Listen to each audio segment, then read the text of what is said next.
The Nifty is opening higher by just about 10 points. We've actually moved up higher by close to about 100 points on the Nifty. The Nifty is up 110 points. Dips getting bought, but even consolidations getting bought. And really, the big theme has been the outperformance of the Indian market. The market has had a very good run today. 115 points in the green for the Nifty and the Sensex, and the Bank Nifty up 345 points. Hello and welcome to CNBC-TV18. You're watching Markets Today, the show where we track about 6 hours of the day's trading action in 5 headlines. I'm Sonal Bhutra, and here are the headlines for the day. The last read bucks the global trend. Sensex and Nifty gain nearly 1%, outperforming its peers. Financials and metal stocks surge in trade. Financial markets tumble across Europe as gas prices hit a record high after Russia halted supply, citing the need for additional repairs to the pipeline. European Union leaders say they are not afraid of Putin and ready to react even as they scramble for energy security ahead of the winter. Cochin Shipyard tells CNBC-TV18 that an official decision on building another aircraft carrier has not been made yet. M&M Financial ended close to 3% higher post its August business update. Reliance leads from the front. That stock has done really well in trade today, and Morgan Stanley is very bullish on the stock, and they have raised the target price, citing that company's profits can double by FY27 as capex picks up. Federal Bank ends 3% higher after analysts say that a Kotak acquisition of Federal Bank was unlikely. ABB tanks after Credit Suisse downgrades the stock, while diagnostic stocks Dr. Lal PathLabs and Metropolis also fall on downgrades. Well, here's the lineup of what we have in store for you today. It's a packed show. In market opinion, in fact, we have for you with us Mahesh Nandurkar from Jefferies, who's the India strategist there. And in corporate voices, we have Mr. Madhu Nair, who's the CMD of Cochin Shipyard. All right, it's time to start the day with the day's market action now. The last read bucked weak global cues with the Sensex and Nifty gaining nearly 1% in trade. Financial stocks and metal stocks led the rally, and Single is here with the day's market wrap. Anuj. Very strong day for the bulls, and this is not after a gap up. In fact, the market opened absolutely flat, and after that just built on through the day, and the Nifty ended with over 100-point gains. The Bank Nifty once again outperformed, as it has done over the last many days, and that index was up close to 1%. The Indian market has been the best performing market globally among the big markets, and this despite a general risk-off sentiment that you're seeing in the global market, where the dollar index has gone up to 110. Still, the Indian market seems to be outperforming. As I said, the large part of this move happened because of move in financials. So that was clearly one space where, again, there was outperformance. So names like ICICI Bank, Kotak, and Axis did well. Metals was the other pocket where we saw some gains. So names like Hindalco, JSW Steel, and Tata Steel did well. The heavyweight pockets, they also outperformed. So names like Reliance, ITC, and Larsen & Toubro as well were also higher. In the futures and options space, there was a bit of a return of laggards. Exide and Amara Raja were the top two gainers. Both are between 6 and 8%. Indian Hotels has been on tear, up 5%. PVR was higher in trade. All in all, there's clearly a momentum in Indian market. Oh, yes, it is. We have bucked the global trends. Thanks a lot for that analysis, Anuj. In fact, let's get you some expert opinion now. Mahesh Nandurkar, India strategist at Jefferies, said that while the momentum is in favor of India, valuations are uncomfortable, which is why he would like to maintain a cautious outlook. He added that he would not want to take the last month of FII inflows for granted. Listen in. From a medium-term perspective, from a 6-month, 12-month perspective, I would still reiterate my, cautious view here because, while the corporate earnings are doing reasonably well, the economy is doing fundamentally well. But I think we need to differentiate between market movement and the economic fundamentals. These two are broadly correlated most of the times, but not all the times. And especially with what is happening globally, especially in the US in terms of the rates going up, the Fed balance sheet shrinking, etc., the dollar strengthening. All those things are definitely, not very supportive from the valuation standpoint. So I would still maintain my cautious view here. I basically believe that right now India is clearly benefiting from that TINA factor, as I mentioned, that many of the large emerging markets are not really finding, positive kind of flows from the international investors. And, we are clearly seeing that after a long gap of nearly 8-9 months, where we consistently saw about $4 or $5 billion a month kind of net selling the last 1 month has been very strong. But I don't want to take that flow for granted. That's what I can say. Okay, let us get in some more opinion now. Ed Yardeni, president of Yardeni Research, expects the Federal Reserve to proceed with a 75 basis point rate hike at the next meet. He said that the market may remain in trading range in the near term and that the bear market is over. Take a look. The Fed will, in fact, proceed with a 75 basis point hike in a few weeks at the next meeting in the FOMC. As you folks pointed out, there's still that September 13th CPI to come out. I think it's going to be a remarkably good number. I think it could be 0 or slightly negative because we know that gasoline prices came down a lot during the month of July. We know that car prices have come down and that other prices have been moderating. If I'm wrong and we get a surprisingly high number, then I think the Fed's going to go for 100 basis points on the federal funds rate. And what's ahead is the Fed's commitment to bring inflation down. And as Mr. Ferguson said, the inflation rate remains way too high, way too much above 2%. I think we're going to be in a range for a while, a trading range for a while.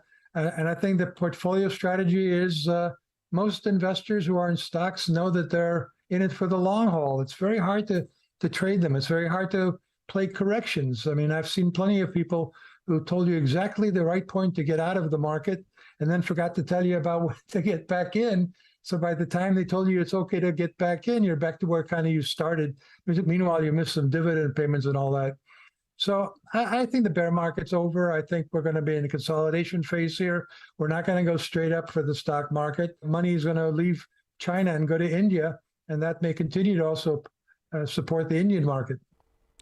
Okay, that's all about the equity markets. Let's talk about the money market now. The Indian currency weakened against the dollar, trading just a few points away from the 80 per dollar mark. The US dollar has touched a fresh 20-year high in anticipation of further rate hikes by the Federal Reserve. In a major hit to the European Union currency, the euro has dropped below the US dollar for the first time in 20 years. Well, the currency fell after Russia's energy supplier giant Gazprom said it will not be resuming its gas supply to the European Union, citing oil leakage in the Nord Stream 1 pipeline. And that, of course, takes me to the second headline now. That is of the shutting down of Nord Stream 1 gas pipeline pushed gas prices up by a sharp 36% across Europe. Gazprom said that gas transmission would remain shut until the operational defects are fixed. The company had kept the pipeline shut even last week for routine maintenance checks. Europe has been accusing Russia of using gas supplies to blackmail European countries because of the Ukraine conflict. CNBC's Steve Sedgwick gets us the latest details. Is there outright shock of what the Russians have done? Absolutely not. I mean, everybody who's game playing this situation, who is looking at the chess game being played between Putin and the West, knew that this was a possibility. But just let me make the point for a historical comparison. There was a Cold War, a vicious Cold War, an arms race between the West and the Soviet Union for many decades. The Russians never turned the taps off for energy coming to the West during that period. So President Putin has done something that the Soviet Union didn't do at the height of various crises over that period, turned off the taps to Europe as well. And is it logical? Well, from his point of view, maybe. Sowing dissension, creating a cost of living crisis, trying to create splits perhaps in the EU response and EU support of Ukraine as well, but crashing the European economy potentially, and let's be brutally honest about it, sending Europe into recession is not an outside scenario given this enormous price of gas. What I've been hearing a very robust response from policymakers. Now, I know some voters it may well be a different response. I started off by asking Mr. Gentiloni, then Mr. Lemaire, about their reaction to what Russia has done. Let's listen in. Even if the weaponization of energy will continue or will increase in response to our decisions, I think that the European Union is ready to react. Of course, we will have to save energy, we will have to share energy, we have high level of storage, and we are not afraid of Putin's decisions. The key point is to pass through this winter without too many difficulties for European economies and European citizens. That's the key point. In terms of the Western Alliance as well, I spoke to Lindsey Graham, absolutely key US Republican senator, very, very close friend and confidant of Donald Trump as well, who may or may not make another run in 2024. He firmly believes that that the Ukraine can win the war, which I think is incredible, given the fact that he believes a lot of weaponry will go towards Ukraine from the West and from the United States especially. But B, he thinks that the Western Alliance has been become more coordinated and perhaps reinvigorated by this as well. So if Mr. Putin is trying to split up the West, yes, in the short term he's creating a lot of pain. Over the medium to long term, the policymakers I've been speaking to think he's made a catastrophic and historic mistake. Well, gas prices are higher. In fact, let's stick to the energy space. Oil prices also gained ahead of the OPEC Plus meet today. While the consensus is expecting no change in output, a potential cut cannot be ruled out completely after comments from Saudi Arabian energy minister last week. So, of course, the outcome of this meet will be closely watched out for. To the third headline today, Cochin Shipyard ended the day mildly lower. The company's CMD Madhu Nair told CNBC-TV18 that an official decision on building another aircraft carrier has not been made yet. This came after Prime Minister Narendra Modi commissioned India's first indigenously designed and built aircraft carrier INS Vikrant at Cochin Shipyard in Kochi. Meanwhile, he added that the company is eyeing an annual growth rate of 12 to 15% and also that commercial orders are coming in at a faster pace. Listen in. It's not officially confirmed. There have been discussions at the levels in the military happening, but then a formal decision on the next aircraft carrier is not yet announced.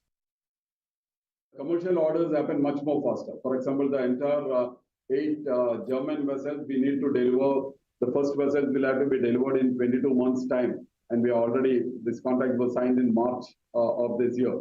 So from March 22nd month, we deliver the first vessel and then one vessel every 2 months. So that's a much more faster, commercial vessels are delivered much more faster pace. So when you actually mix this, I normally would guide anywhere between 12 to 15% annual growth rate. This would be what we are targeting.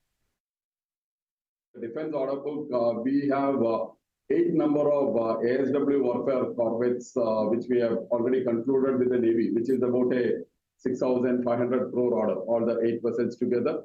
And we are L1 in the next generation missile vessels. This is another 6 vessels. The contracts are yet to be signed, but we hope the contract should be coming in. We were expecting it around now, but then probably in the next few months, let's put it that way, the contract should be coming. So with the defense, 8 plus 6 to come, so 14 vessels, the NGMVs are roughly about a 10,000 crore project. So that's the defense side. Well, that's the word coming in from Cochin Shipyard. And meanwhile, M&M Financial gained close to 3% on the back of its business update. Abhishek Kothari is here with the details. Abhishek. Well, M&M Fins released their disbursals number for the month of August. So for last 3 months in a row, they have had more than 3,700 crores of disbursals every month. So disbursals were at 3,740 crore for the month of August, which is up 75% YOY, but is down 4.5% on a month-on-month basis. So YTD, that is year-to-date disbursals, are at 17,150 crore, which is up 104% YOY. Now the collection efficiency remains strong at 96% in August. This compares to about 97% in the previous month. So stage 2 loans, or the overdues, which are more than 60 days of dues, that has declined on a month-on-month basis, and stage 3 loans, which is the gross NPA ratio, has remained stable on a month-on-month basis. So the company has also mentioned that they expect stage 2 as well as stage 3 to improve in the month of September. Back to you. Abhishek, thank you so much for joining us with all those details. And it's time for a break now, but stay tuned. We'll be back with the other headlines in a jiffy. Welcome back. You're still tuned into Markets Today on CNBC-TV18. Let's go across to the next of the headlines that we are tracking for you. To the fourth headline now, Reliance Industries ended the day over 1% higher after a Morgan Stanley report, which raised the target on the stock, said that it was a topic in the sector and a lot more. Sonia Shenoy is here with all those details. Hey, Sonia. So at the onset, let me say that Morgan Stanley was in any case bullish on Reliance Industries, but now they have named it the top pick in the sector and they have raised their target price on Reliance Industries to 3,085, which is much above the current market price. They believe that the fourth investment that Reliance Industries has made to the tune of $50 billion over the next 3 years. The progress is very firm on that. The investments have been made across all their verticals, whether it is chemicals, 5G, retail and new energy. And because of this investment, the company's earnings are expected to double by 2027. Not just that, Morgan Stanley has also said that this time around, the investment looks more feasible and it's supported by a 1.5 to 2 times operating cash flow and EBITDA compared to last time. So that gives them incremental confidence in both the investment cycle as well as the stock for the longer term. Back to you. Okay, all right. Sonia, thank you so much for joining us with all those details. Moving on now to the fifth headline of the day. Federal Bank ended 3% higher after analysts said that a Kotak acquisition of Federal Bank was unlikely. What does it mean for the stock? Abhishek Kothari is here with the details. Well, yes, I spoke to various analysts. They say that, why Federal Bank acquisition by Kotak Mahindra Bank is unlikely, given the fact that, first one is that for any potential acquirer, there needs to be a promoter with more than 20% stake who is willing to sell his stake. So looking at Federal Bank shareholding, there are no promoters over there and no one holds more than 10%. So a consortium of 2 to 3 funds have to come in together in order to sell or make the acquirer have 20% stake in the bank. Second point that analysts do mention is that for an existing banking players, acquisition of branches are no more, a large value add in their acquisition. So as RBI has already made branch opening much simpler and easier. So Kotak has always been on the prowl for an acquisition, but at its own price. So they say that nothing has changed in Federal Bank over the last 6 months, which can catalyze to an acquisition of the bank by Kotak Mahindra Bank. Back to you. Okay, that is about Federal Bank and a 3.5% higher in trade today. But what did not do so well was ABB. Fell over 2% after Credit Suisse downgraded the stock. But a recent rally and elevated valuation also weighed in. Nimesh Shah is here with all those details. Nimesh. So it's a combination of both the stock rallying pretty hard and a large outperformer in the capital goods space as well as elevated valuation. So on back of this, Credit Suisse has today downgraded ABB to underperform from neutral and they've retained the target price of 2,600. Again, a meaningful downside from current levels. Now, as I said, ABB has been a rank outperformer. The stock has rallied over 70% in the last 1 year. Even in the last 6 odd months, the stock has rallied between 30 to 50%. So it's been a big move in that particular stock. While Credit Suisse is quite bullish and they see evidence of investment cycle picking up, but as far as ABB is concerned, after the big move, the stock is now trading at over 70 times FY24 price to earnings, and much of the expectations are in the price. So that's the key reason. Even on DCF, it seems at current valuations it implies a 20% CAGR growth for the next 20 years, with the highest ever record margins of 12.5%. So on elevated valuations and the fact that the stock has run up so hard, they have underperformed now ABB to underperform. While they're bullish on the capital goods space, the top pick remains L&T, where they're overweight on, and they still prefer Siemens over ABB purely from a valuation point of view. So the key reason for the downgrade is largely a big rally and the fact that valuations are very expensive now on ABB. Well, thank you for that. But Nimesh, stay on. We also have diagnostic players which were in focus today. Dr. Lal Path Labs, Metropolis Healthcare. They were trading in red today after a brokerage note from Antique. They initiated a sell rating on the two stocks. Take us through the details. As you rightly pointed out, both the stocks are under pressure on the back of the Antique note. On Dr. Lal, they have initiated with a sell rating and a target price of 1643, a potential 30% discount even after today's fall of 3%. On Metropolises, they have a target price of 1232, which also indicates a downfall of between 10 to 12% even from current levels. Now, the key reason why they have a negative rating on both these stocks, one, of course, is increased competition, and two, the COVID-led tailwinds are now behind. So the entire sector now is looking for a scenario of a lower CAGR.